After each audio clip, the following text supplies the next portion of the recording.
Magandang araw, ngayon nga po ibigay po natin ang magiging game schedule sa January 30, 2025 at syempre kasama na dito kung saan ba magaganap o ang venue at saan ito mapapanood.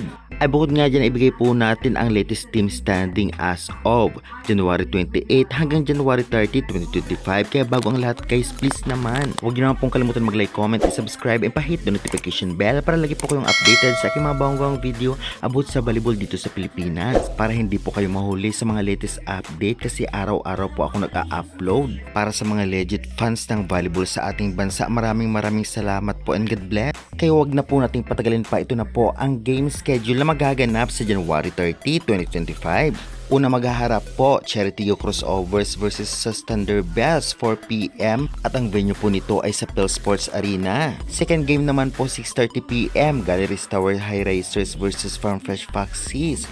Venue pa rin ito ay sa PhilSports Arena. At sa magtatanong saan ito mapapanood po niyo ito sa mga sumusunod. Meron sa cable, sa channel na One Sports or One Sports Plus. Minsan po nagla-live sila, minsan hindi. Kaya tune in na lamang po kayo at i-check.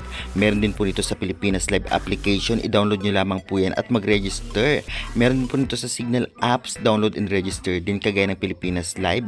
May bayad ngunit sulit naman at meron ding libre sa Google kung may internet kayo sa cellphone. Search nyo lamang po pbl.ph live 30 minutes late ngunit napakalinaw at buo yung video. At ayun na guys, ngayon naman ibigay po natin ang latest team standing as of January 28 hanggang January 30, 2025. Narito po. Sa ngayon nga nangunguna pa rin ang Petrogas Angels 6-1, Kremlin Coal Smashers 6-0, Signal HD Spikers 5-2, PLDT High Speed Hitters 5-3, Cherry-Tio Crossovers 5-3 at Chocomucho Flying Titans 5-3. Nasa rank 7 naman po ang Akari Chargers 4-4, Sauce Coffee Thunderbells 3-4, Farmfresh Foxes 3-4, Galleries Tower High Racers 1-6, Capital One Solar Spikers 1-6 at NX LED Chameleon 0-8. Sa ngayon nga ay Petrogas, Creamline, PLDT at Signal ang pasok sa top 4. Ngunit hindi dapat sila magpakampante dahil ang Chocomucho at ang Cherry Tigo ay talagang nalalapit lang